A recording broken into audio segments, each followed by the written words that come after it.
శ్రీకాకుళం జిల్లా పలాస కాశీబుగ్గలో దొంగ హల్చల్ చేశాడు. తాలాసు నానారావు జ్యువెలరీ షాప్ లో నగలు కొనుగోలు చేసేందుకు వచ్చిన దొంగ 3 తులాల గోల్డ్ తో పారిపోయాడు.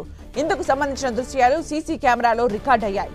దొంగను పట్టుకునేందుకు షాప్ నిర్వాహకుడు వెంటనే పరిగెత్తాడు. అనంతరం పోలీసులకు ఫిర్యాదు చేశాడు. కేసు నమోదు చేసుకున్న పోలీసులు సీసీ కెమెరాల దృశ్యాల ఆధారంగా దర్యాప్తు చేపట్టారు.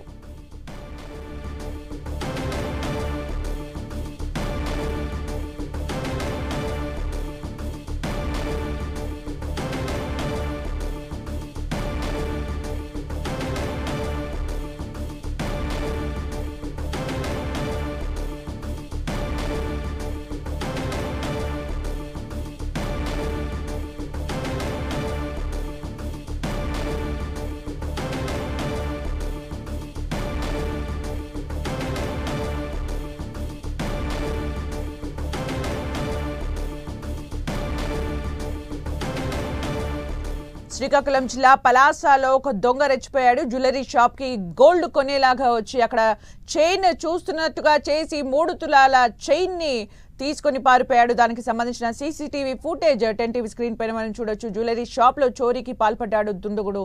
గోల్డ్ కొనే వ్యక్తిగా అక్కడికి చేరుకుని చైన్ చూయిస్తున్న క్రమంలో 3 తులాల గోల్డ్ చైన్ ని చూస్తూ అలాగే పట్టుకొని పారిపోయిన దృశ్యాన్ని మనం చూడొచ్చు. 10 టీవీ స్క్రీన్ పైన జ్యువెలరీ షాప్ లో రికార్డ్ అయిన సీసీటీవీ ఫుటేజ్ అది.